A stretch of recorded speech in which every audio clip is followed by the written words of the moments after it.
សូមអញ្ជើញលោកអ្នកនាងចុច like ឬចុច subscribe ដើម្បីទទួលបានព័ត៌មានថ្មីទាន់ហេតុការណ៍និងទស្សនាវីដេអូផ្សេងៗទៀតបានគ្រប់ពេលវេលាមន្ត្រីនិងសកម្មជនគណៈបកសង្គ្រោះជាតិដែលកំពុងភៀសខ្លួននៅប្រទេសថៃបន្តចុះគៀកពលករខ្មែរឲ្យចូលរួមគាំទ្រដំណើរមាតុភូមិនិវត្តន៍លើកទី2របស់លោកសំរងស៊ីចំណែកពលករមួយចំនួនអះអាងថាពួកគេក៏ត្រៀមខ្លួនជានិច្ចក្នុងការវិលត្រឡប់ចូលកម្ពុជាវិញជាមួយថ្នាក់ដឹកនាំគណៈបកប្រឆាំងទាមទាររំដោះប្រទេសចេញពីរបបផ្ដាច់ការចាប់ពីរដ្ឋធានី Washington លោកយុនសាមៀនរាយការណ៍ព័ត៌មាននេះយុវជនគណៈបកសង្គ្រោះជាតិដែលកំពុងរស់នៅនិរទេសខ្លួននៅទីក្រុងបាងកកលោកនាងសុខុនថ្លែងថាជារៀងរាល់ចុងសប្តាហ៍ក្រុមសកម្មជនគណៈបកសង្គ្រោះជាតិតែងបំបីគ្នាជាក្រុមដែលក្នុងមួយក្រុមមានគ្នាពី5នាក់ទៅ6នាក់ដើម្បីចុះជួបពលករខ្មែរនៅតាមតំបន់ផ្សេងលោកបញ្ជាក់ថានៅក្នុងជំនួបជាមួយពលករនោះសកម្មជនគណៈបកសង្គ្រោះជាតិបានពន្យល់ក្រុមពលករឲ្យយល់ដឹងអំពីសិទ្ធិសេរីភាពស្ថានភាពនយោបាយនៅក្នុងប្រទេសការប្រមូលស្នាមមេដៃគាំទ្រញ៉ាត់បញ្ចប់វប្បធម៌នីតិរដ្ឋភាពនិងការបញ្ជាក់អំពីជំហរធ្វើមាតុភូមិនិវត្តន៍របស់មេដឹកនាំគណៈបកសង្គ្រោះជាតិជាសំខាន់ផងដែរយើងនៅតែឃើញទឹកចិត្តរបស់ពលរដ្ឋក៏ដូចជាបងប្អូនពលករគាត់នៅតែមានទឹកចិត្តមោះមុតហើយគាត់នៅតែបន្តចូលរួមសកម្មភាពនយោបាយក៏ដូចជាឈឺឆ្អាលរឿងកិច្ចការសង្គមហើយគាត់ចង់ឃើញការផ្លាស់ប្ដូរជាវិជ្ជមាននៅក្នុងសង្គមកម្ពុជាអ្វីដែលសំខាន់នោះគឺគាត់ត្រៀមលក្ខណៈដើម្បីចូលរួមអមដំណើរមាតុភូមិនិវត្តន៍របស់លោកធានសំរងស៊ី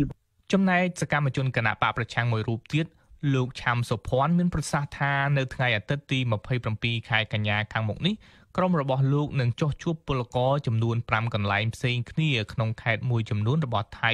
ហើយក្នុងមួយកន្លែងមានប្រជាពលករខ្មែរចន្លោះពី10នាក់ទៅ50នាក់ដើម្បីចងក្រងពួកគេជាក្រុមសម្រាប់ត្រៀមអមដំណើរមាតុភូមិនិវត្តន៍ជាលើកទី2របស់លោកសំរងស៊ីលោកបន្តថាពលករភាគច្រើនមិនពេញចិត្តការដឹកនាំប្រទេសដោយរបបលោកហ៊ុនសែននោះទេដូច្នេះហើយពួកគេត្រេកអរចំពោះដំណឹងនៃផែនការវិលត្រឡប់ចូលស្រុកជាថ្មីទៀតនេះទោះបីជាលើកទី1ត្រូវបានរបបលោកហ៊ុនសែនរាំងខ្ទប់ក៏ដោយលោកធានក៏ថាមកក៏បានមកហើយតែដោយសារលោកហ៊ុនសែនក៏និយាយអត់ចាំពាក្យគាត់ព្រោះអីលោកហ៊ុនសែនក៏បានថាឲ្យលោកធាននឹងចុះមកគាត់នឹងចាប់លោកធានតែពេលលោកធានចុះមកឲ្យចាប់ទៅវាគាត់ទៅវត្តផ្លូវវត្តអីវត្តជើងយន្តហោះអញ្ចឹងហើយពលករក៏ដឹងច្បាស់ណាស់ថាលោកហ៊ុនសែនធ្វើអ្វីមួយគិតអ្វីនិយាយអ្វីដូចជាគាត់គ្មានយើងដែរអញ្ចឹងប្រធានស្ដីទីគណៈបកសង្គ្រោះជាតិលោកសំរងស៊ីបានប្រកាសវិលត្រឡប់ទៅកម្ពុជាវិញជាលើកទី2ដោយមិនទាន់កំណត់ពេលវេលាច្បាស់លាស់នៅឡើយទេលោកសំរងស៊ីប្រាប់អាស៊ីសេរីកាលពីម្សិលមិញថាលោកនឹងព្យាយាមជំនះគ្រប់ឧបសគ្គដើម្បីធ្វើដំណើរទៅកម្ពុជាឲ្យទាល់តែបានដើម្បីជួយធ្វើការស្ដារប្រទេសពីវិបត្តិសេដ្ឋកិច្ចនិងកុំឲ្យចិនយកកម្ពុជាធ្វើជាឈ្នន់ដើម្បីរំលោភទឹកដីប្រទេសនៅក្នុងតំបន់លោកសំរងស៊ីថាដើម្បីកែតម្រង់នៅកម្ពុជាមុនដំបូងលោកត្រូវដឹកនាំពលរដ្ឋតស៊ូមតិដោយអហិង្សាដើម្បីផ្ដល់អំណាចឲ្យពលរដ្ឋវិញដើម្បីរៀបចំការបោះឆ្នោតឡើងវិញលោកថាប្រសិនបើមានរដ្ឋាភិបាលថ្មីលោកនឹងស្នើសុំឲ្យបរទេសទម្លាក់ចោលទណ្ឌកម្មប្រឆាំងកម្ពុជាទោះបីជាយ៉ាងណាក៏ដោយអ្នកនាំពាក្យគណៈបកប្រជាជនកម្ពុជាលោកសុកអេសានចាត់ទុកថាផែនការវិលចូលស្រុកជាថ្មីរបស់លោកសំរងស៊ីនេះគ្រាន់តែជាល្បិចគោះទឹកបង្អើលត្រីតែប៉ុណ្ណោះលោកថាប្រសិនបើពលរដ្ឋណាជឿលើនយោបាយបែបនេះនឹងរងទុក្ខវេទនាដោយខ្លួនឯងដោយសារការបង្ក្រាបរបស់រដ្ឋាភិបាលពេលនេះឲ្យបងប្អូនដែលជឿលើមេធានក្រៅច្បាប់មិនមែនគិតជឿទេវាជា20ឆ្នាំហើយលំងដល់ខ្លួនហើយខិតខំទុកពេលវេលារកស៊ីចិញ្ចឹមជីវិតចំប្រពន្ធកូនទៅវាល្អជាងកុំឲ្យយើងហៅថាគាត់តែលឺគេគោះទឹកមកយើងផ្អើលនោះឥឡូវនេះផ្អើលចង់ផ្អើលទៀតអានឹងតែផ្អើលទៀតចូលគុកទៀតហើយផ្ទុយពីការប្រមាននេះពលករខ្មែរមួយរូបដែលកំពុងធ្វើការនៅថៃលោកនៅប៊ុនរតន៍និយាយថាលោកមិនរាថយឡើយទោះបីជាប្រឈមជាប់គុកឬបាត់បង់ជីវិតក្តីគឺលោកបានត្រៀមខ្លួនរួចជាស្រេចដើម្បីចូលរួមអមដំណើរថ្នាក់ដឹកនាំគណៈបកសង្គ្រោះជាតិវិលចូលប្រទេសកម្ពុជាវិញដើម្បីស្ដារប្រទេសឲ្យមានប្រជាធិបតេយ្យនិងការគោរពសិទ្ធិមនុស្សពិតប្រាកដឡើងវិញខ្ញុំនៅតែបន្តគ្រប់គ្រងការវិលត្រឡប់របស់លោកប្រធានសំរងស៊ីការធ្វើមាតុភូមិនិវត្តន៍លើកទី2ខ្ញុំនឹងបដិញ្ញាយ៉ាងណាក៏ខ្ញុំនឹងត្រូវចូលរួមជាមួយពួកគាត់ឬក៏ចូលរួមជាមួយពួកបងដែលជាសកម្មជនរបស់គណៈបកប្រជាជាតិ ដើម្បីវិលត្រឡប់ទៅរំដោះប្រទេសជាតិយើងវិញមូលហេតុដែលខ្ញុំមានចំហមុនបែបនេះព្រោះអីខ្ញុំឃើញមានការចាត់ខ្លួនដូចជាអ្នកនាងដារាវីលោកហ៊ុយវណ្ណៈអីសិតតែជាយុវជនដែលពួកគាត់ហ្នឹងគាត់តែទាមទារឲ្យមានការដោះលែងលោកគូរងជនអីជាដើមហ្នឹងវាទាក់ទងនឹងសិទ្ធិមនុស្សហើយទាក់ទងនឹងបូរណភាពទឹកដីពលករខ្មែររូបនេះបន្តថាលោកសំរងស៊ីមិនបានធ្វើបាបឬបោកប្រាស់ប្រជាពលរដ្ឋខ្មែរនោះទេគឺរដ្ឋាភិបាលវិញទេដែលភូនកុហកធ្វើបាបធ្វើកម្មនិងគៀបសង្កត់សិទ្ធិសេរីភាពពលរដ្ឋខ្មែរទាំងបំពានច្បាប់ព្រមទាំងប្រើគ្រប់វិធីដើម្បីរារាំងមិនឲ្យលោកសំរងស៊ីវិលចូលកម្ពុជាវិញបានដោយសារតែខ្លាចឥទ្ធិពលមេគណៈបកប្រឆាំងរូបនេះខ្ញុំយុនសាមៀនអាស៊ីសេរីប្រធានាធិបតី Washington ចាលោកនាងជាទីមេត្រីតាក់ទងទៅនឹងគណៈបកសង្គ្រោះជាតិនេះដែរប្រពន្ធនិងកូនរបស់សកម្មជនបកនេះដែលកំពុងជាប់ឃុំនៅពន្ធនាគារព្រៃសរប្រកាន់ជំហរជាថ្មីថាពួកគេនឹងបន្តធ្វើយុទ្ធនាការស្វែងរកយុត្តិធម៌ឲ្យប្តីនិងឪពុកជារៀងរាល់សប្តាហ៍ហើយធ្វើសកម្មភាពជាបន្តបន្ទាប់រហូតមានដំណោះស្រាយប្រពន្ធសមាជិកក្រុមប្រឹក្សាខេត្តកំពង់ធំគណៈបកសង្គ្រោះជាតិជាប់ឆ្នោតលោកស៊ុនធុនគឺលោកស្រីសេងចន្ទថនឲ្យអាស៊ីសេរីដឹងនៅថ្ងៃទី26កញ្ញាថាពួកលោកស្រីក្រុងធ្វើយុទ្ធនាការនេះជារៀងរាល់ថ្ងៃសុក្រដោយចាប់ផ្ដើមពីដើមខែតុលាខាងមុខនេះតទៅទៀតលោកស្រីបន្ថែមទៀតថាការធ្វើយុទ្ធនាការនេះមានដូចជាចូលរួមសម្ដែងមតិនៅមុខសាលាដំបងរាជធានីភ្នំពេញនិងដាក់ញត្តិតាមស្ថានទូតប្រទេសប្រជាធិបតេយ្យលោកខាងលិចជាដើមពួកខ្ញុំអត់ខ្លាចទេពួកខ្ញុំនៅទៅរហូតនឹងទោះបីដឹងថាពួកនឹងគេមិនគោរពច្បាប់គេធ្វើអំពើហិង្សាបែបហ្នឹងក៏ដោយក៏ពួកខ្ញុំនៅតែធ្វើឈ្មោះទៅដែរដើម្បីរកយុត្តិធម៌ឲ្យដឹងថាស្រុកខ្មែរយើងនេះប្រជាការពារក្រមសន្តិសុខដូចជាប៉ូលីសស៊ីវិលអីមួយចំនួននឹងតាមធ្វើការនឹងឲ្យគេដឹងផងថាស្រុកខ្មែរហ្នឹងថ្ងៃសន្តិភាពណាសន្តិភាពធ្វើបាបស្ត្រីទុំខ្សោយប្រពន្ធសកម្មជនគណៈបកប្រឆាំងទាំងនេះបាននាំគ្នាធ្វើបាតកម្មតវ៉ានៅមុខតុលាការក្រុងភ្នំពេញចំនួន11លើករួចមកហើយដើម្បីទាមទារឲ្យតុលាការដោះលែងប្តីរបស់ពួកគាត់ចំនួន16នាក់និងទាមទារដោះលែងអ្នកទោសមនសិការជាច្រើនអ្នកផ្សេងទៀតឲ្យមានសេរីភាពវិញការតវ៉ាកន្លងមកនេះត្រូវបានកងសន្តិសុខខណ្ឌ7មករាបង្ក្រាបដោយហិង្សាបណ្ដាលឲ្យស្ត្រីជាច្រើនអ្នករងរបួសទៀតផងចាប់តាំងពីខែមករាឆ្នាំ2020មកមានព្រះសង្ឃសកម្មជនសង្គមអ្នកចម្រៀងរ៉េបនិងសកម្មជននយោបាយជាង30នាក់ហើយដែលអាជ្ញាធរចាប់ខ្លួនដាក់ពន្ធនាគារព្រៃសរតុលាការបានចោទប្រកាន់អ្នកទាំងនោះពីបទរួមគំនិតក្បត់ញុះញង់ឲ្យយុធិនមិនស្ដាប់បង្គាប់ញុះញង់ឲ្យប្រព្រឹត្តបទឧក្រិដ្ឋជាអាតញុះញង់បង្កឲ្យមានភាពវឹកវរធ្ងន់ធ្ងរនៅក្នុងសង្គមនិងពីបទប្រមាថថ្នាក់ដឹកនាំរដ្ឋាភិបាលមន្ត្រីសង្គមស៊ីវិលជាតិនិងអន្តរជាតិជាច្រើនបានថ្កោលទោសចំពោះការចាប់ខ្លួននេះថាជារឿងនយោបាយនិងទទូចឲ្យតុលាការដោះលែងពួកគេឲ្យមានសិទ្ធិសេរីភាពដោយឥតលក្ខខណ្ឌចាលោកនាងជាទីមេត្រីសេចក្តីរាយការណ៍តាក់ទងទៅនឹងការទាមទារដោះលែងអ្នកទោសដែលកំពុងជាប់ឃុំនេះដែរក្នុងពេលនេះគឺយើងមានបទសម្ភាសន៍ផ្ទាល់មួយជាមួយនឹងលោកប្រធានប្រតិបត្តិចលនានិស្សិតនៃលទ្ធិប្រជាធិបតេយ្យនៅសហរដ្ឋអាមេរិកលោកទូចវិបុល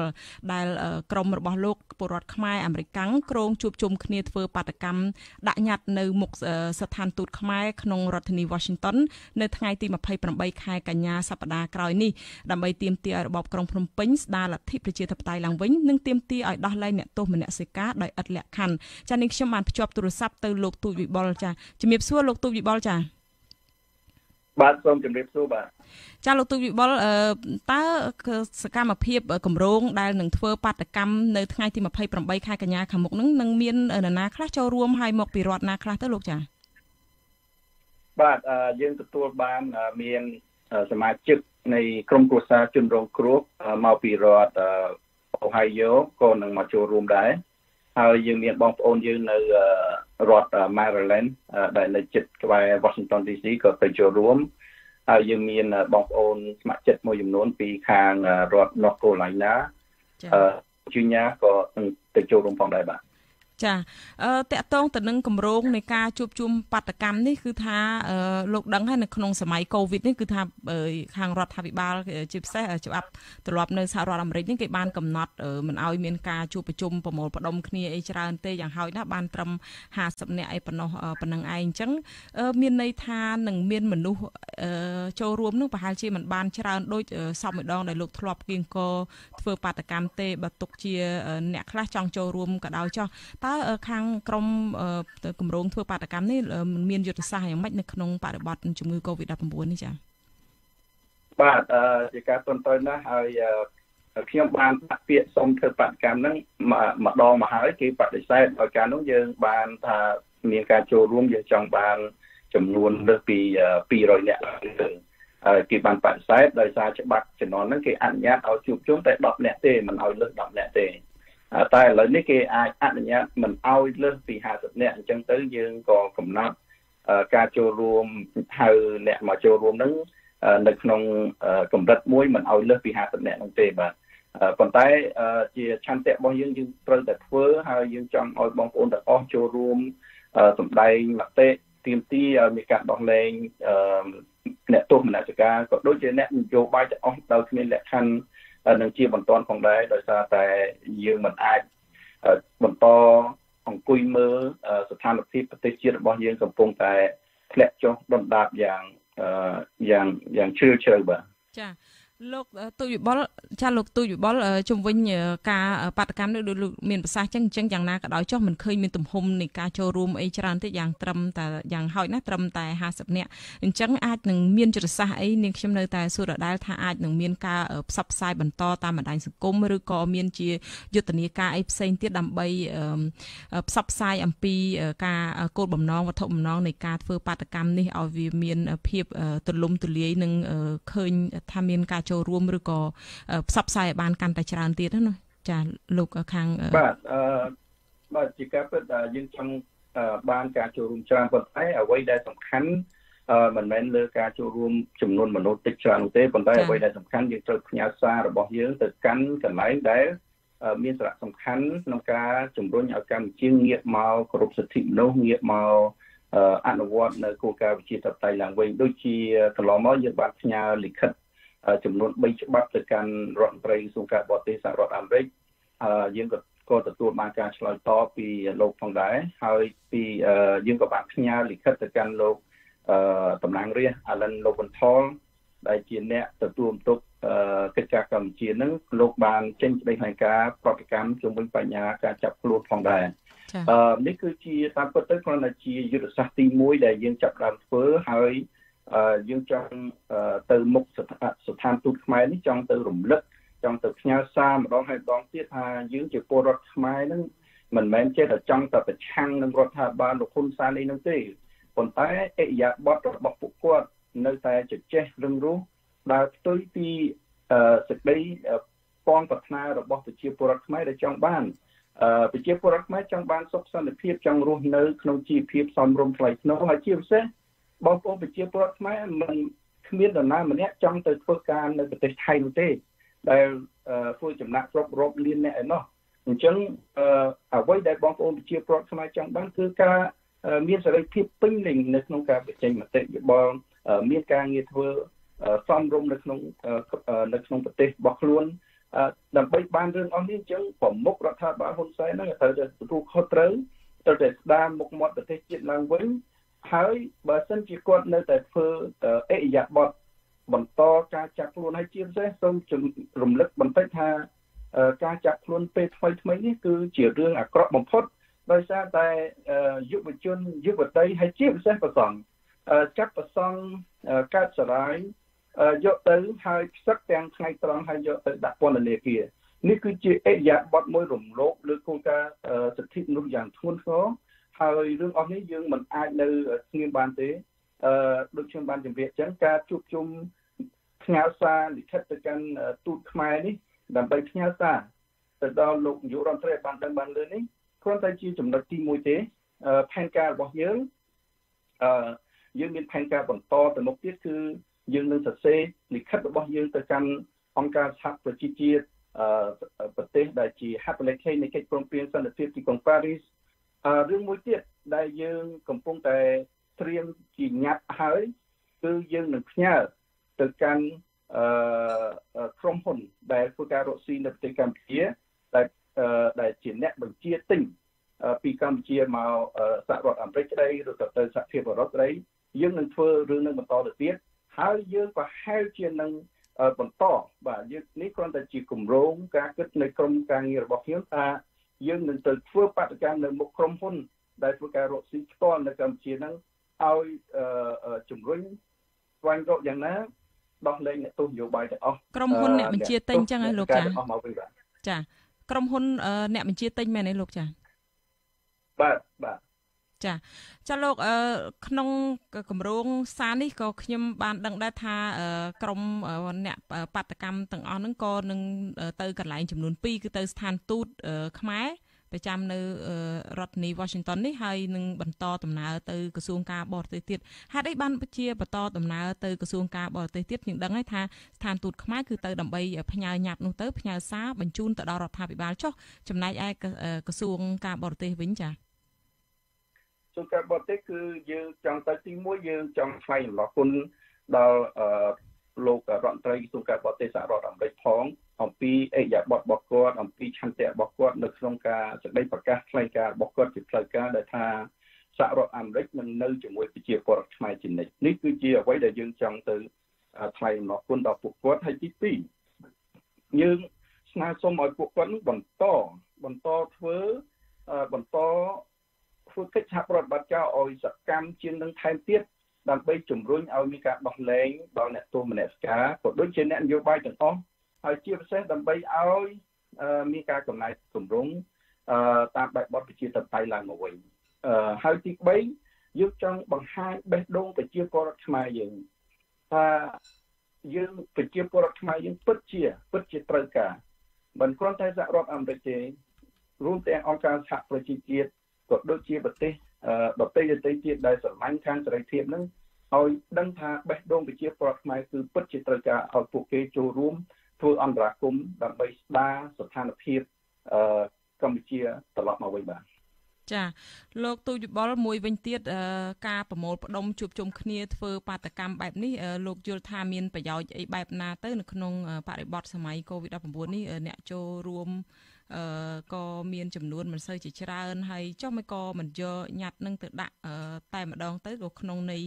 ផ្ញើសារដូចគ្នាដដែលនឹងប៉ុន្តែមួយវិញទៀតខ្ញុំក៏ចង់ដឹងដែរថាកន្លងមកលោកដឹងហើយថាការដែលជួបប្រជុំគ្នាធ្វើបាតកម្មអីហ្នឹងខាងរដ្ឋាភិបាលច្រើនតែចោទប្រកាន់ថាជាក្រុមប្រឆាំងដែលដោយដែលពលរដ្ឋក្រុមយុវជនប្រសង់ដែលអាជ្ញាធរបានចាប់ខ្លួនកន្លងទៅហ្នឹងក៏មានការចោទប្រកាន់អីបែបនេះដែរតើលោកមិនខ្លាចថាមានការឬក៏បារម្ភថាអាជ្ញាធរនឹងចោទប្រកាន់ថាជាក្រុមប្រឆាំងដើម្បីចង់ផ្ដួលរំលំរដ្ឋាភិបាលឬក៏មានចេតនាញុះញង់អីទេណាយើងតាមពិតរឿងនេះគឺយើងដឹងអស់គ្នាថាខាងរដ្ឋាភិបាលកម្ពុជាគាត់ចូលចិត្តប្រើធ្វើការចោទប្រកាន់ហើយខ្ញុំគិតថាជារឿងអកុសលដែលយើងមានមេដឹកនាំខ្មែរដែលមិនបានបំរើផលប្រយោជន៍ខ្មែររបស់យើងហើយមិនបានស្រឡាញ់ប្រជាពលរដ្ឋខ្មែររបស់យើងហើយឲ្យតែការប្រើសិទ្ធិបញ្ចេញសេរីភាពបញ្ចេញមតិនានារបស់បងប្អូនប្រជាពលរដ្ឋខ្មែរយើងត្រូវមេដឹកនាំខ្មែរខ្លួនឯងហ្នឹងចាត់ទុកប្រជាពលរដ្ឋខ្លួនហ្នឹងជាភេរវករជារឿងក្រុមប្រឆាំងមួយប្រឆាំងបញ្ចេញមតិរឿងមួយប៉ុន្តែឥឡូវនេះយើងបានលើសារពីលោកហ៊ុនសែនផ្ទាល់តែម្ដងនោះគឺបានចាត់ទុកប្រជាពលរដ្ឋខ្មែរអ្នកដែលចង់បញ្ចេញមតិអីអស់នោះគឺជាភេរវករតែម្ដងនេះគឺជារឿងអកុសលដែលកម្ពុជាមានមេដឹកនាំដែលជាខ្មែរប៉ុន្តែមិនបានបម្រើផលប្រយោជន៍ខ្មែរមិនបានស្រឡាញ់ប្រជាពលរដ្ឋខ្មែរវាទៅជាចាត់ទុកប្រជាពលរដ្ឋខ្មែរជាភេរវករទៅវិញខ្ញុំចង់បន្ថែមបញ្ជាក់ថាការធ្វើបាតកម្មនេះគឺជានិមិត្តរូបយើងជាសកម្មជនដូចរូបខ្ញុំរូបអីជាសកម្មជនហើយយើងត្រូវតែបង្ហាញនៅឆន្ទៈរបស់យើងសូមបញ្ជាក់ថាការធ្វើបាតកម្មចំនួនតិចឬច្រើនមិនមានសារៈសំខាន់នោះទេអ្វីដែលសំខាន់គឺសារដែលយើងចង់ផ្ញើទៅកាន់គេនៅយើងឃើញហើយថាតាមពិតដូចជាអ្នកស្រីបានលើកឡើងអញ្ចឹងយើងគ្រាន់តែផ្ញើលិខិតទៅបានហើយក៏យើងអាចធ្វើអញ្ចឹងក៏បានដែរប៉ុន្តែអ្វីដែលយើងទៅផ្ទាល់បង្ហាញនៅបេះដូងរបស់យើងហើយជាពិសេសនៅក្នុងស្ថានភាព COVID-19 នេះយើងចង់បង្ហាញថាវាជាឆន្ទៈរបស់យើងហើយវាជាការលះបង់របស់យើងដែលយើងចង់បានគឺការតែងអ្នកទោសមនសិការការដោះលែងអ្នកទោសនយោបាយដោយគ្មានលក្ខខណ្ឌហើយជាពិសេសយើងចង់ឲ្យរដ្ឋាភិបាលខ្មែរហ្នឹងត្រឡប់មកវិញស្ដារមុខមាត់ប្រទេសជាតិឡើងវិញហើយ សូមជម្រាបបងប្អូនប្រិយមិត្តថាកម្ពុជានៅលើឆាកអន្តរជាតិមុខមាត់នេះគឺប្រឡាក់សិទ្ធិភពតែម្ដងបាទអញ្ចឹងតម្រូវឲ្យលោកហ៊ុនសែននឹងតែម្ដងហើយនឹងរដ្ឋាភិបាលរបស់លោកនឹងធ្វើការស្ដារមុខមាត់ឡើងវិញដោយដោះលែងអ្នកទោសអ្នកស្ការនិងអ្នកទោសនយោបាយដោយគ្មានលក្ខខណ្ឌហើយជាបន្តបាទចាលោកទូវិបុលសំណួររបស់នាងខ្ញុំចុងក្រោយលោកមានប្រសាសន៍ថាចង់ទៅផ្ទាល់ក្នុងស្ថានភាព COVID-19 នេះដើម្បីជាការបង្ហាញនៅទឹកចិត្តនិងបេះដូងរបស់អ្នកតវ៉ាឥឡូវនេះជាចុងក្រោយតើលោកសង្ឃឹមថានឹងទទួលបានលទ្ធផលផ្លែផ្កាអីយ៉ាងណាដែរចាយើងសង្ឃឹមថារដ្ឋាភិបាលកម្ពុជាស្ដាប់វិសាររបស់យើងចង់ផ្ញើទៅកាន់ទូតខ្មែរយើងធ្វើតាមដូចថាលំដាប់លំដោយដើម្បីផ្ញើសារតាមរយៈឯកអគ្គរដ្ឋទូតកម្ពុជាប្រចាំសហរដ្ឋអាមេរិកនឹងហើយសង្ឃឹមថាលោកនាយករដ្ឋមន្ត្រីគាត់មើលឃើញគាត់ស្ដាប់ឮនៅបេះដូងប្រជាពលរដ្ឋខ្មែរចង់បានហើយពួកយើងជាប្រជាពលរដ្ឋខ្មែរគ្មានអ្នកណាទៅជាភេរវករចង់ទៅព្រួមលំគាត់អីនោះទេក៏ដូចជាចង់ទៅនាំគ្នាទៅបំផ្លាញសុខសន្តិភាពដែលគាត់មាននឹងដែរប៉ុន្តែការចាប់ចងហើយជាពិសេសការចាប់ប្រសង់យកទៅដាក់គុកទាំងកណ្ដាលថ្ងៃត្រង់គឺជារឿងដែលពលរដ្ឋខ្មែរទាំងអស់ហើយជាពិសេសសូមជម្រាបថាប្រទេសដែលគេចង់ធ្វើការវិនិយោគទុនទៅកម្ពុជាក៏គេអល់ឯកបាទក៏គេអល់ឯកដែរហើយបើសិនជារដ្ឋាភិបាលកម្ពុជានៅតែប្រកាន់អិយាបថរឹងទទឹងចេះរឿងរូបបែបនេះខ្ញុំជឿជាក់ថាស្ថានភាពកម្ពុជានឹងធ្លាក់កាន់តែដុនដាបជាពិសេសបញ្ហាពាណិជ្ជកម្មការរកស៊ីនៅកម្ពុជាសេដ្ឋកិច្ចកម្ពុជានឹងធ្លាក់ចុះហើយដូចខ្ញុំបានជម្រាបចឹងនេះគ្រាន់តែជាចំណុចចាប់ផ្ដើមទី1ដែលយើងនឹងធ្វើសម្ដែងឆន្ទៈរបស់យើងរំលឹកមេដឹកនាំខ្មែរនឹងឲ្យងាកមកបម្រើផលប្រយោជន៍ខ្មែររបស់វិញតែបើគាត់នៅតែបន្តអ្វីដែលយើងនឹងធ្វើបន្តដូចខ្ញុំបានជម្រាបចឹងយើងបានត្រៀមលិខិតគ្រប់គ្រាន់អស់ហើយដើម្បីដាក់ជូនទៅក្រុមហ៊ុនវិជាទិញពីកម្ពុជាយើងក៏នឹងជំរុញឲ្យព្រឹទ្ធសភាសហរដ្ឋអាមេរិកអនុម័តច្បាប់មួយចំនួនថែមទៀតជាពិសេសច្បាប់ស្តីពីកម្ពុជាដែលកំពុងស្ថិតនៅក្នុងកណ្ដាប់ដៃនៃព្រឹទ្ធសភាបើមិនជាច្បាប់ទាំងអស់នោះអនុម័តហើយបើមិនជាយើងនឹងបន្តថែមទៀតជំរុញឲ្យកម្ពុជាអនុវត្តនៅច្បាប់ Global Monetary Act ដើម្បីដាក់ទណ្ឌកម្មទៅលើក្រុមហ៊ុននានាហើយការជាពិសេសការដាក់ទណ្ឌកម្មទៅលើក្រុមហ៊ុនចិននាពេលថ្មីនេះគឺជាសម្ពាធធំមួយទៅលើរដ្ឋាភិបាលកម្ពុជាហើយខ្ញុំគិតថារឿងនេះនឹងមានបន្តទៅមុខទៀតក្រោយពីការបោះឆ្នោតប្រធានាធិបតីសហរដ្ឋអាមេរិកហើយសរុបមកវិញខ្ញុំចង់និយាយថាដល់ពេលវេលាដែលអ្នកនយោបាយខ្មែរជាពិសេសមេដឹកនាំខ្មែរនោះពីព្រោះពួកយើងខ្ញុំនេះជាសកម្មជនដែលចង់បានសេរីភាពដែលចង់បានយុត្តិធម៌សង្គមហើយចង់បាននៅប្រជាធិបតេយ្យអញ្ចឹងយើងនឹងធ្វើនៅអ្វីដែលយើងត្រូវធ្វើគឺតស៊ូមតិទាំងថ្នាក់ជាតិនិងអន្តរជាតិអញ្ចឹងសូមឲ្យមេដឹកនាំខ្មែរទាំងអស់គ្រប់និន្នាការនយោបាយត្រូវតែអង្គុយជជែកគ្នាហើយដោះលែងអ្នកទោសមនសិការលើកទឹកចិត្តប្រជាពលរដ្ឋខ្មែរចូលរួមសម្ដែងមតិជាពិសេសការចូលរួមកែប្រែមុខមាត់ប្រទេសជាតិនឹងឲ្យបានទូលំទូលាយឡើងវិញអានោះគឺក្នុងនាមយើងជាសកម្មជនមានតែការសាទរមានតែការស្វាគមន៍ប៉ុណ្ណោះបាទចានាងខ្ញុំសូមអរគុណច្រើនលោកទូចវិបុលដែលលោកបានចំណាយពេលចូលរួមផ្ដល់សម្ភាសឲ្យវិទ្យុអេស៊ីសេរីតាក់ទងទៅនឹងគម្រោងជួបជុំធ្វើបាតកម្មនៅថ្ងៃទី28ខែកញ្ញាខាងមុខនេះនៅឯរដ្ឋធានី Washington នៃសហរដ្ឋអាមេរិកនាងខ្ញុំសូមជម្រាបលាលោកត្រឹមប៉ុណ្ណេះសិនចាសូមអរគុណបាទសូមអរគុណច្រើនបាទលោកនាងកញ្ញាជាទីមេត្រីលោកនាងកំពុងស្ដាប់ការផ្សាយអាស៊ីសេរីផ្សាយចេញពីរដ្ឋធានី Washington នៃសហរដ្ឋអាមេរិករឿងដាច់ដោយឡែកមួយទៀតអ្នកឃ្លាំមើលព្រួយបារម្ភថាបើសហភាពអឺរ៉ុបសម្រេចជាធរមានដាក់កម្ពុជាក្នុងបញ្ជីខ្មៅនៅក្រមប្រទេសលាងលុយកខ្វក់នៅខែតុលាខាងមុខនេះនឹងធ្វើឲ្យសេដ្ឋកិច្ចកម្ពុជាជួបវិបត្តិកាន់តែធ្ងន់ធ្ងរកង្វល់នេះក្រោយពួកគេសង្កេតឃើញថារដ្ឋាភិបាលហាក់មិនបានបំពេញនៅអ្វីដែលសហភាពអឺរ៉ុបទាមទារនៅឡើយប៉ុន្តែអ្នកនាំពាក្យរដ្ឋាភិបាលអះអាងថារដ្ឋាភិបាលបានធ្វើការងារជាច្រើននិងរំពឹងថាកម្ពុជាមិនជាប់ទៅក្នុងបញ្ជីខ្មៅរបស់អឺរ៉ុបនោះទេចាសសូមលោកនាងស្ដាប់សេចក្តីរាយការណ៍របស់លោកជាតិចំណានដូចតទៅអ្នកជំនាញខាងវិទ្យាសាស្ត្រនយោបាយលោកអែមសវណ្ណារាលើកឡើងថាប្រសិនបើសហភាពអឺរ៉ុបសម្រេចបោះឆ្នោតដាក់កម្ពុជាក្នុងបញ្ជីខ្មៅនៅក្នុងប្រទេសលាងលុយកខ្វក់ជាផ្លូវការមែននោះនឹងធ្វើឲ្យកម្ពុជាបាត់បង់នយោបាយការទូតលើឆាកអន្តរជាតិ និងពិបាកធ្វើឲ្យអ្នកវិនិយោគអន្តរជាតិទុកចិត្តក្នុងការមករកស៊ីនៅកម្ពុជាក្រៅពីនេះលោកថាកម្ពុជានឹងងាយរងការដាក់សម្ពាធពីសហគមន៍អន្តរជាតិថែមទៀតផងលោកយល់ថាកម្ពុជា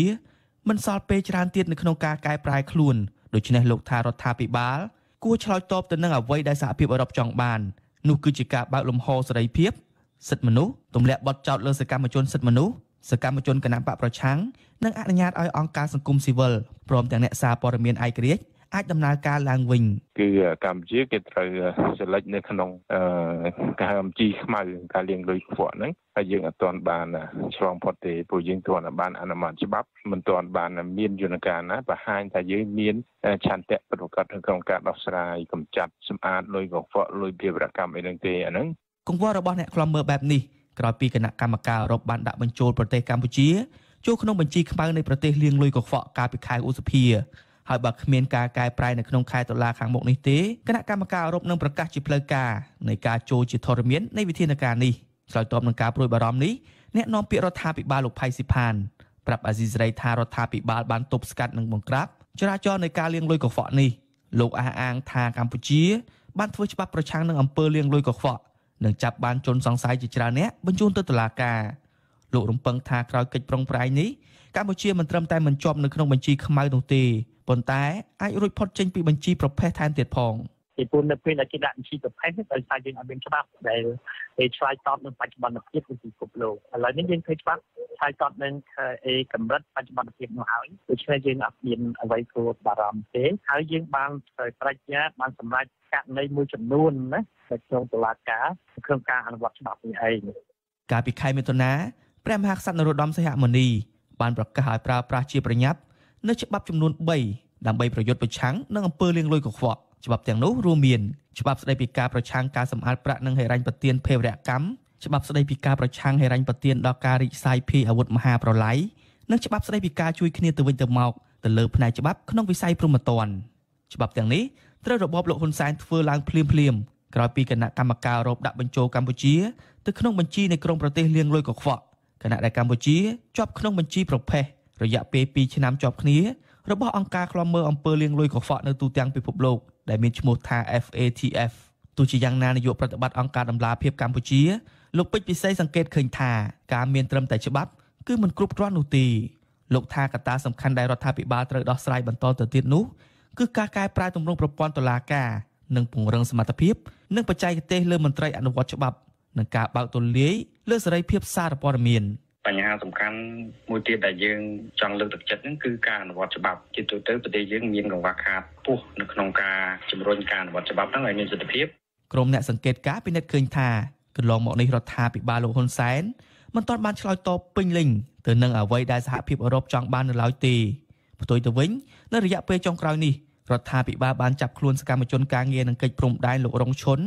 ព្រះសង្ឃយុវជននិងសកម្មជនបកប្រឆាំងបន្ថែមទៀតកម្ពុជាទទួលទណ្ឌកម្មពីសហភាពអឺរ៉ុបរួចម្ដងហើយកាលពីខែសីហា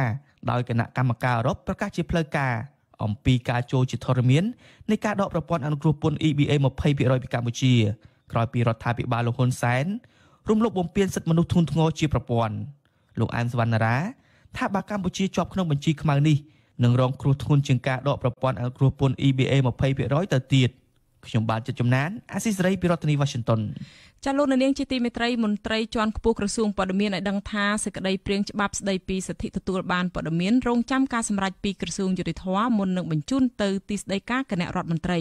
អ្នកនាំពាក្យក្រសួងព័ត៌មានលោកមាសសុភ័ណ្ឌប្រាប់វិទ្យុ VOD ថាទាំងរដ្ឋាភិបាលនិងក្រសួងយុតិធម៌បដិញ្ញាថាសេចក្តីព្រាងច្បាប់នេះគ្រោងអនុម័តនៅចុងឆ្នាំ2020នេះអាស៊ីសេរីមិនអាចតាក់ទងសុំការឆ្លើយតបពីអ្នកនាំពាក្យក្រសួងយុតិធម៌លោកចិនម៉ាលីននៅថ្ងៃទី26ខែកញ្ញានេះបានទេ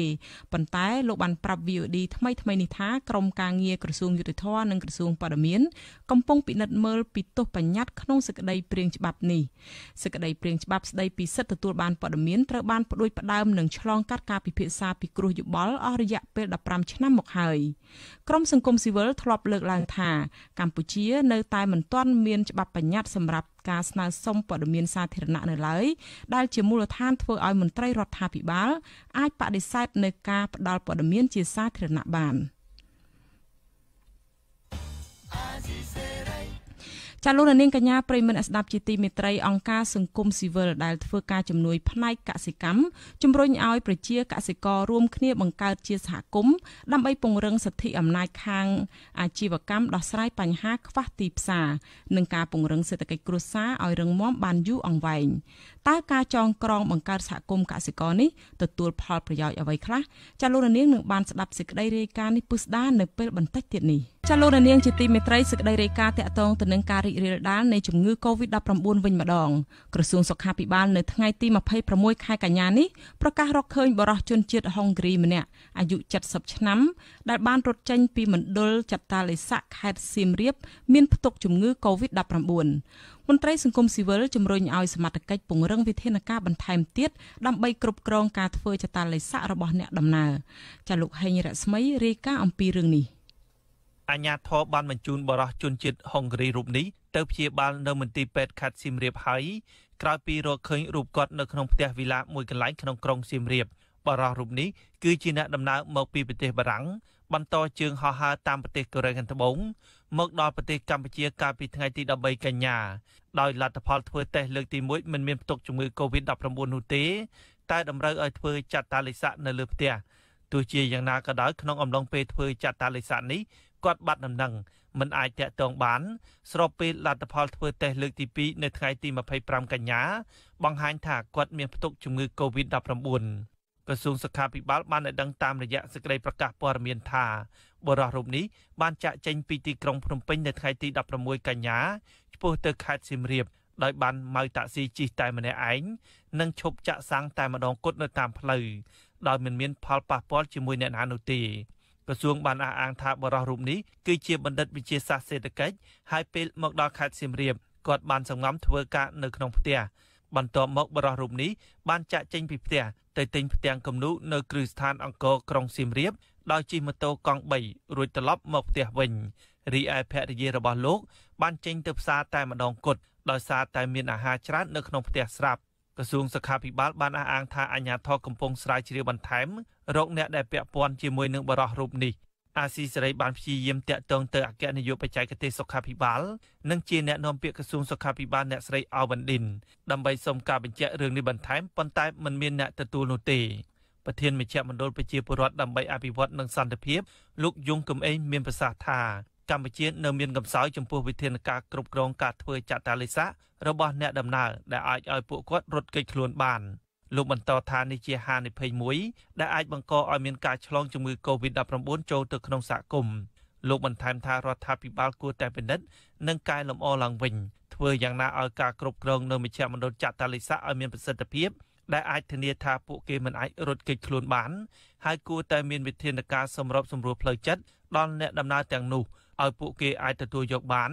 ហើយអនុវត្តបន្តការធ្វើចតាឡេស័កព្រោះថាជាធម្មតាគឺពេលដែលមនុស្សមកដល់ហ្នឹងនៅក្នុងពេលដែលអ្នកដំណើរដែលមកដល់ប្រទេសកម្ពុជាអ្នកដែលមានរោគសញ្ញាដែលគួរជាទីសង្ស័យគឺយើងដឹងហើយចឹងថាតើមនុស្សប្រភេទណាដែលត្រូវបង្កើនការគ្រប់គ្រងហើយនឹងយកចិត្តទុកដាក់នៅក្នុងការមើលគាត់ឲ្យបាន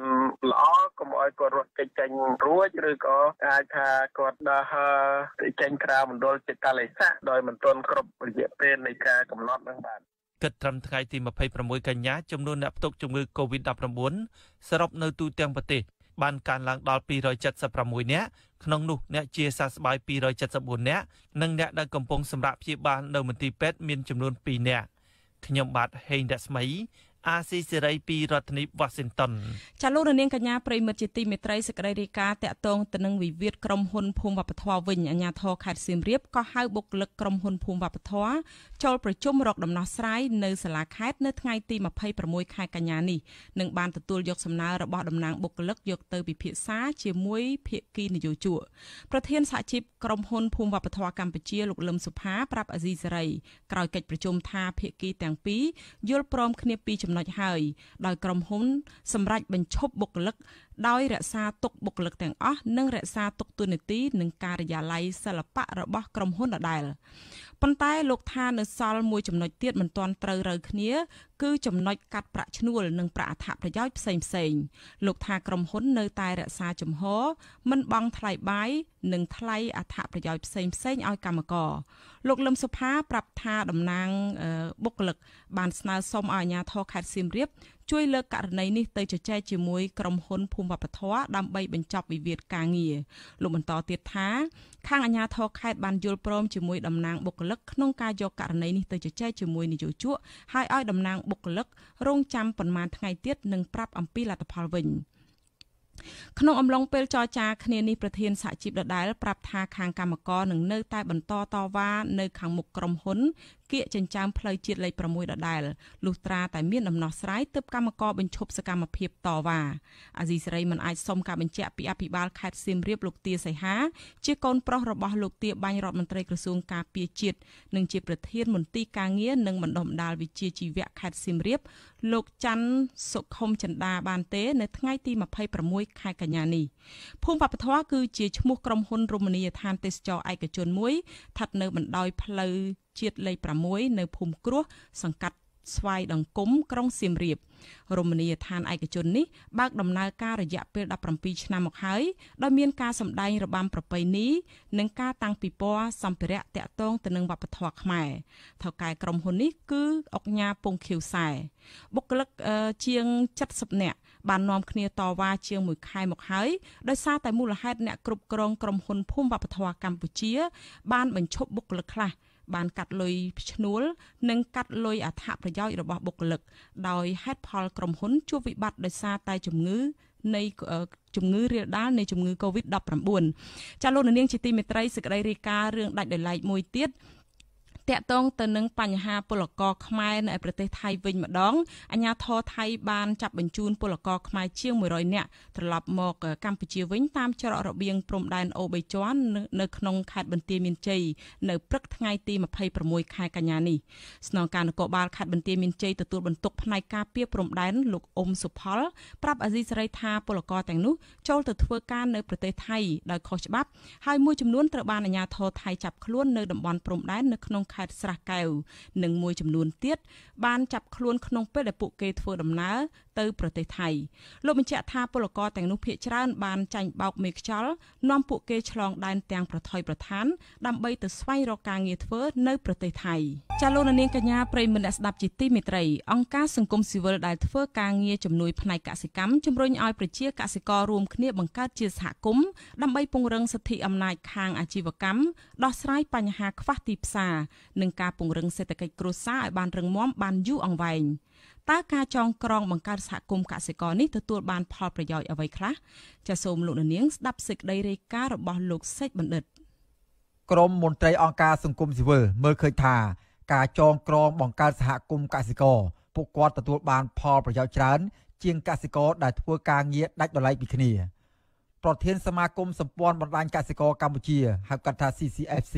លោកថេងសវឿនបានឲ្យដឹងថានៅកម្ពុជាមានការបង្កើតជាសហគមន៍ដោយមានរូបភាពផ្សេងៗគ្នាក៏ប៉ុន្តែតាក់ទងទៅនឹងវិស័យកសិកម្មគេឃើញមានបង្កើតជាសហគមន៍កសិករស្របទៅតាមច្បាប់ស្តីពីសហគមន៍កសិកម្មលោកបន្តថាការបង្កើតជាសហគមន៍នេះមានផលលំបាកខ្លះនៅក្នុងការចងក្រងសមាជិកដោយសារប្រជាពលរដ្ឋមួយចំនួនមិនទាន់យល់នៅឡើយអំពីសារៈសំខាន់និងអត្ថប្រយោជន៍ផ្សេងៗនៃការបង្កើតជាបណ្ដាញសហគមន៍នេះតែបច្ចុប្បន្នក៏ធ្វើការងារជាលក្ខណៈគ្រួសារដាច់ៗអញ្ចឹងជាហេតុធ្វើឲ្យការចងក្រងឬក៏រៀបចំក្រុមអីហ្នឹងនៅមានស្ថានភាពលំបាកហើយទី2ចំណេះដឹងនៃការយល់ដឹងរបស់កសិករហ្នឹងនៅមានកម្រិតចំណែកសារៈសំខាន់និងអត្ថប្រយោជន៍វិញលោកថេងសវឿនក៏បានកត់សម្គាល់ឃើញដែរថាការចងក្រងបង្កើតជាសហគមន៍នេះជាការផ្ដល់ឱកាសឲ្យកសិករអ្នករកស៊ីនៅក្នុងវិស័យកសិកម្ម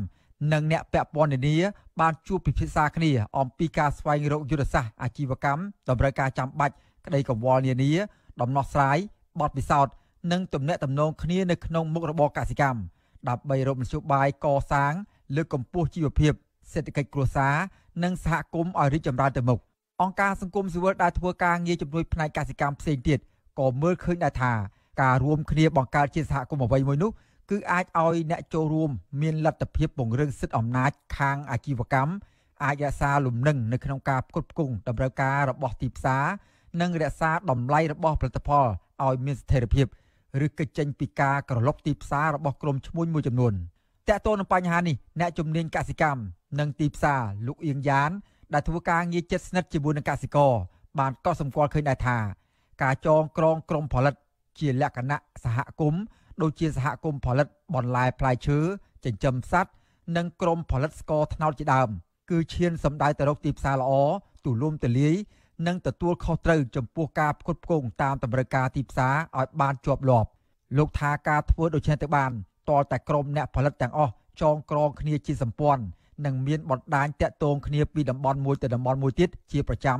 ដើម្បីផ្លាស់ប្ដូរឋានៈពីកសិករធម្មតាទៅជាកសិពាណិជ្ជករផ្លាស់ប្ដូរពីកសិករទៅជាកសិពាណិជ្ជករមានន័យថាកសិករផលិត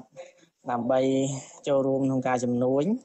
ហើយគឺដាច់ខាតកសិករគួរតែចងក្រងនិងបង្កើតគ្នាជាសហគមន៍ដើម្បីបង្កើតឲ្យមានតំណាងទៅចរចាតម្លៃចរចាទីផ្សារដើម្បីរុញផលិតផលរបស់ខ្លួនឯងនឹងចូលទៅទីផ្សារបាទហើយផ្ទុយមកវិញបើសិនតែគាត់នៅជាលក្ខណៈឯកជនប្រៀបបាននឹងជាកោះអញ្ចឹងហើយអញ្ចឹងតំណែងគាត់ក៏ខ្សោយហើយតើទៅនឹងបណ្ដាញនៃសារព័ត៌មានក៏គាត់អត់ដឹងហើយសួរថាតើអ្នកខាងក្រៅគេទុកចិត្តគាត់អត់បើគាត់មានតែម្នាក់ឯងដោយពាក្យខ្មែរថាជាកឹះមកបាយកាច់បណ្បាក់តែជាកឹះមួយកាច់បាក់អញ្ចឹងដើម្បីបំលាស់បដូរផ្នត់គំនិតឬក៏ដើម្បីឈានជើងចូលទីផ្សារបានកសិករគួរតែបង្កើតជាសហគមន៍ទោះយ៉ាងណាក្តីលោកមើលឃើញទៀតថាការប្រម៉ែប្រមូលកសិករឲ្យមកធ្វើការរួមគ្នាទទួលខុសត្រូវរួមគ្នានិងរកដំណោះស្រាយរួមគ្នាដើម្បីទទួលបានផលប្រយោជន៍រួមគ្នានោះមកទល់នឹងពេលនេះនៅមានការលំបាកនៅឡើយពីព្រោះនៅមានកសិករមួយចំនួនធំនៅមិនទាន់យល់ដឹងអំពីរឿងនេះនិងចូលចិត្តធ្វើការងារដាច់ដោយឡែកពីគ្នាឬជាមួយនឹងសមាជិកក្រុមគ្រួសាររបស់ខ្លួនប៉ុណ្ណោះបាទតើតើនឹងការចូលរួមសហគមន៍កសិករនេះដែរតំណាងកសិកររស់នៅភូមិជែកឃុំឈើទាលស្រុកស្វាយជ្រុំខេត្តស្វាយរៀងលោកស្រីយុសភ័ណ្ឌបានចែករំលែកបទពិសោធន៍នេះខ្លះៗនិងផលប្រយោជន៍អំពីការចូលរួមចងក្រងជាសហគមន៍កសិករនេះលោកស្រីរៀបរាប់ថាលោកស្រីបានចូលរួមបង្កើតជាសហគមន៍កសិករនេះតាំងពីឆ្នាំ2011មកដោយដាក់ឈ្មោះថាសហគមន៍សាមគ្គីជែកមាសដោយមានសមាគមសម្ព័ន្ធបណ្ដាញកសិករកម្ពុជាហៅកាត់ថា CCFC ជាអ្នកចូលរួមជួមជ្រែងរៀបចំបង្កើតឡើងកាលពីមុនយើងរកស៊ីដូចធ្វើស្រែធ្វើអីយើងអ្នកណាធ្វើបានលក់ទៅដូចថាលក់ដាច់ដល់ឡែកគ្នាអញ្ចឹងអ្នកណារកអីបានរកទៅអ្នកណាអត់ទៅតែដល់ពេលឥឡូវដល់ពេលយើងចងក្រងគ្នាអញ្ចឹងដូចជាចាំមន់អីយើងលក់លក្ខណៈសហគមន៍ដែរលក់លក្ខណៈសហគមន៍ហ្នឹងយើងវាស្រួលជាងកាលយើងនៅ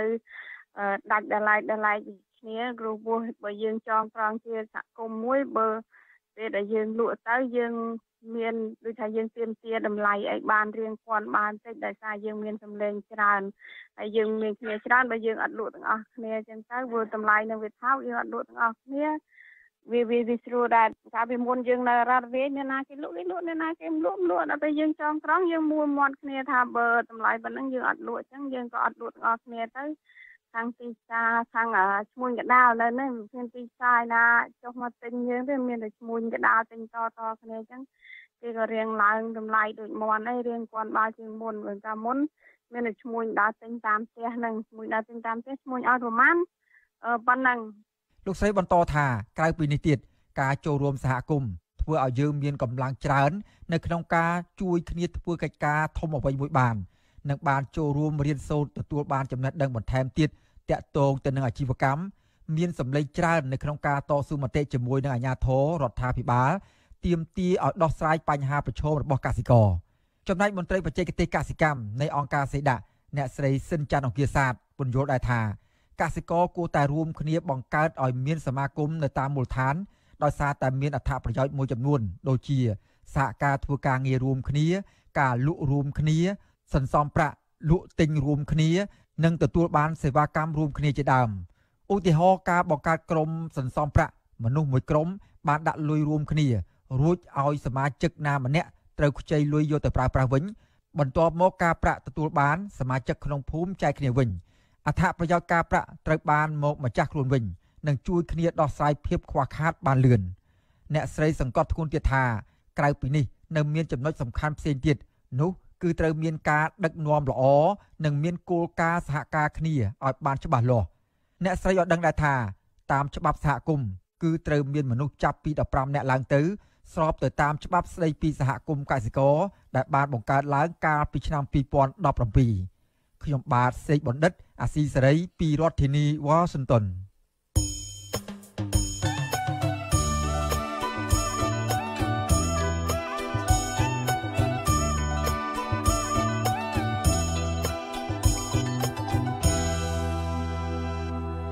ចាលោកនាងជាទីមេត្រីជាបន្តទៅនេះសូមអញ្ជើញលោកនាងស្ដាប់សង្ខេបព័ត៌មានប្រចាំសប្តាហ៍ដែលជម្រាបជូនដោយលោកជាតិចំណានដូចតទៅបាទលោកនាងជាទីមេត្រីគណៈបកកាន់អំណាចអបអរសាទរខួប27ឆ្នាំនៃទិវាប្រកាសឲ្យប្រើរដ្ឋធម្មនុញ្ញថ្ងៃទី24ខែកញ្ញាឆ្នាំ1993ដែលអះអាងថារដ្ឋធម្មនុញ្ញបានបញ្ចប់សង្គ្រាមស៊ីវិលនៅកម្ពុជាប៉ុន្តែគណៈបកប្រឆាំងនិងគណៈបកខ្លះទៀតយល់ថារដ្ឋាភិបាលមិនទាន់បានអនុវត្តរដ្ឋធម្មនុញ្ញបានត្រឹមត្រូវនៅឡើយទេដែលបណ្ដាលឲ្យកម្ពុជាមិនអាចមានសន្តិភាពពេញលេញនៅឡើយប្រធានគណៈបកប្រជាជនកម្ពុជានិងជានាយករដ្ឋមន្ត្រីលោកហ៊ុនសែនប្រើពាក្យអរគុណសន្តិភាពក្នុងសំណេរខ្លីដើម្បីយកមកអបអរសាទរខួបទី27ឆ្នាំនៃការប្រកាសឲ្យដាក់ប្រើរដ្ឋធម្មនុញ្ញនេះលោកហ៊ុនសែនសរសេរនៅលើ Facebook ក្នុងន័យថាទិវាប្រកាសរដ្ឋធម្មនុញ្ញបាននាំកម្ពុជាវិលមកកាន់របបប្រជានិយមសារជាថ្មីក្រោយពេលបញ្ចប់សង្គ្រាមនិងមានការបោះឆ្នោតលើកទី1កាលពីឆ្នាំ1993ចំណែកឯលោកកឹមសុខាប្រធានគណៈបក្សសង្គ្រោះជាតិយល់ថាការរំលឹកខួបនៃការប្រកាសប្រើរដ្ឋធម្មនុញ្ញគឺជាការរំលឹកស្មារតីកិច្ចព្រមព្រៀងសន្តិភាពទីក្រុងប៉ារីសស្តីពីកម្ពុជាលោកកឹមសុខាសរសេរនៅលើ Facebook ថារដ្ឋធម្មនុញ្ញនៃព្រះរាជាណាចក្រកម្ពុជាទី2បានកើតចេញពីស្មារតីកិច្ចព្រមព្រៀងសន្តិភាពទីក្រុងប៉ារីសឆ្នាំ1991ដែលភាគីនយោបាយស្រុះស្រួលគ្នាតាក់តែងរៀបចំនៅឆ្នាំ1993ដោយយោងតាមស្មារតីបង្រួបបង្រួមជាតិផ្សះផ្សាជាតិនិងឯកភាពជាតិក្នុងខួបរដ្ឋធម្មនុញ្ញអ្នកជំនាញច្បាប់លើកឡើងថារដ្ឋាភិបាលនិងគណៈបកប្រឆាំង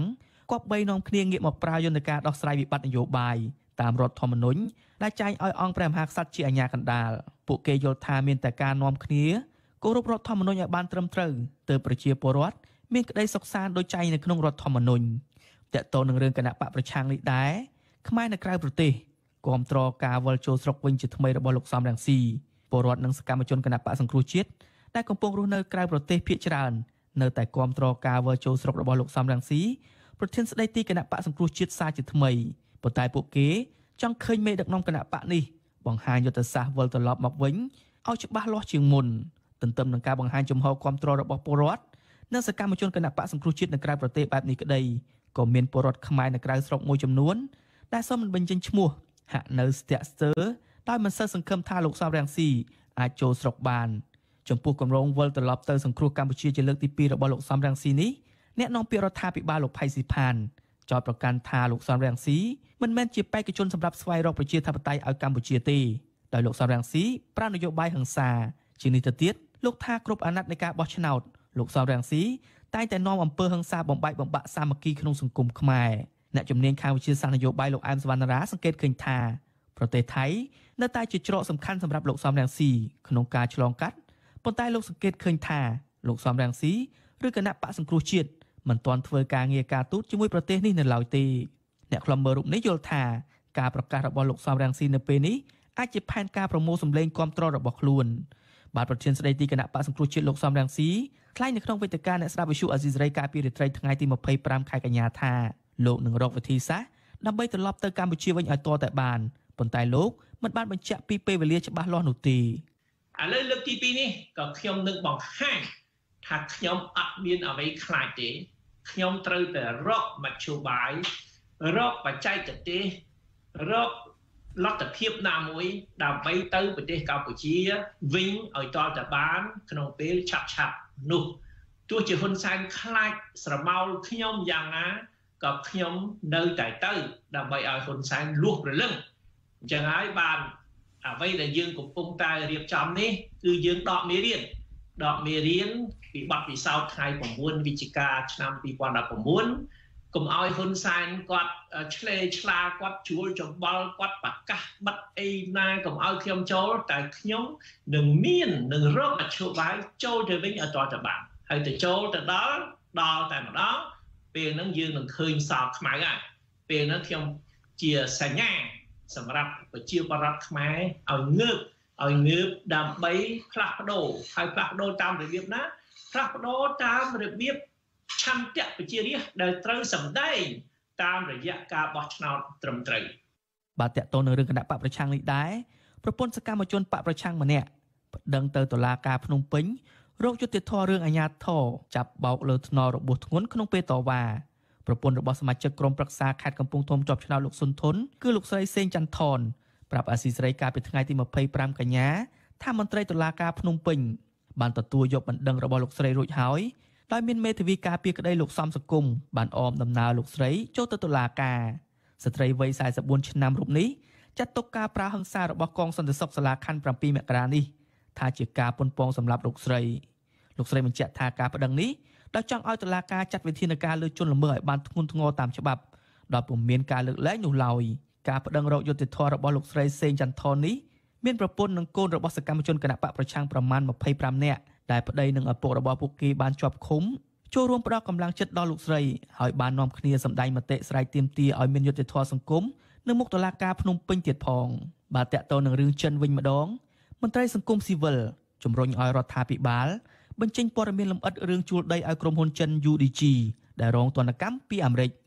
ការជំរុញឲ្យរដ្ឋាភិបាលបង្ហាញដំណាភាពជុំវិញករណីវិនិយោគរបស់ក្រុមហ៊ុនមួយនេះកើតមានឡើងក្រោយក្រុមប្រឹក្សាអភិវឌ្ឍកម្ពុជាឬ CDC និងប្រមុខការពារជាតិបានចេញមុខការពារគម្រោងវិនិយោគរបស់ក្រុមហ៊ុនចិននេះថាធ្វើឡើងត្រឹមត្រូវស្របតាមច្បាប់នៅកម្ពុជាសហរដ្ឋអាមេរិកបានប្រកាសដាក់ទណ្ឌកម្មលើក្រុមហ៊ុនចិន UDG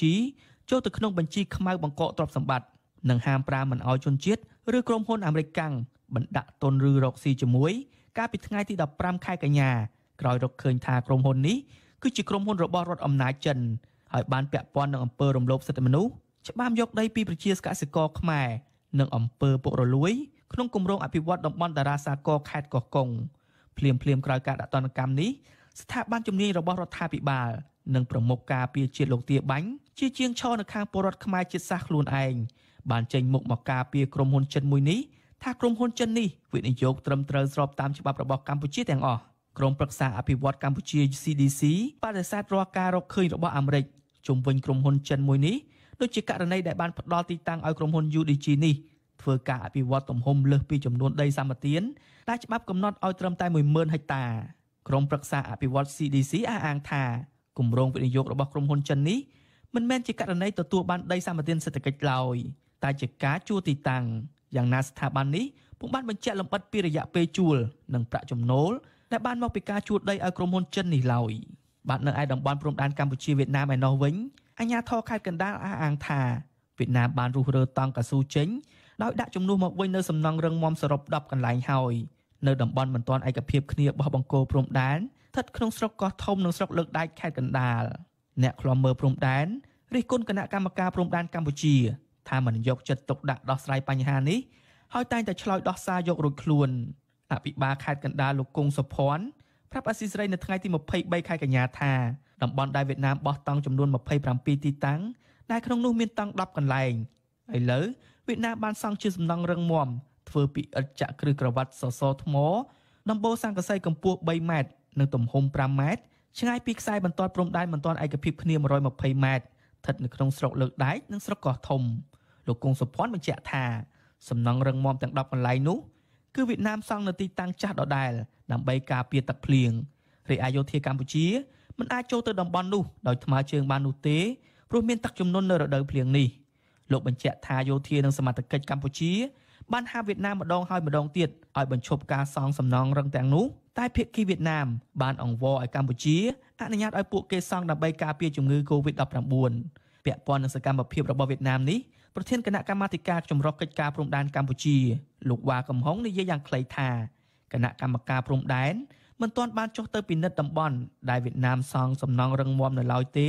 ហើយលោកបដិសេធមិនបញ្ជាក់លម្អិតថាគណៈកម្មការព្រំដែននឹងចុះទៅពិនិត្យនៅថ្ងៃណាប្រកាសនោះដែរអ្នកខ្លំមើលព្រំដែនកោតសរសើរអាជ្ញាធរខេត្តកណ្ដាលដែលហ៊ានផ្ដល់ព័ត៌មានជាក់លាក់ពីការឈ្លានពានរបស់វៀតណាមខុសពីអាជ្ញាធរខេត្តផ្សេងពួកគេរិះគន់គណៈកម្មការព្រំដែននិងក្រសួងការបរទេសថាធ្វើការងារខ្ជិលខ្ជាមិនយកចិត្តទុកដាក់ដោះស្រាយបញ្ហាព្រំដែន ដើម្បីឲ្យពលរដ្ឋមានទំនុកចិត្តនោះទេខ្ញុំបាទចិត្តចំណានអាស៊ីសេរីពីរដ្ឋធានី Washington បាទសូមជម្រាបសួរអាយដាមសំរាសីបាទជម្រាបសួរបាទអាយដាមដោយបានអាយដាមបានប្រកាសហើយថាអាយដាមនឹងមានគម្រោងជាលើកទី2ទៀតឬក្នុងការវិលត្រឡប់ទៅប្រទេសកម្ពុជាវិញក៏ប៉ុន្តែមន្ត្រីរដ្ឋាភិបាលខាងលោកហ៊ុនសែននោះមិនជឿថាលោក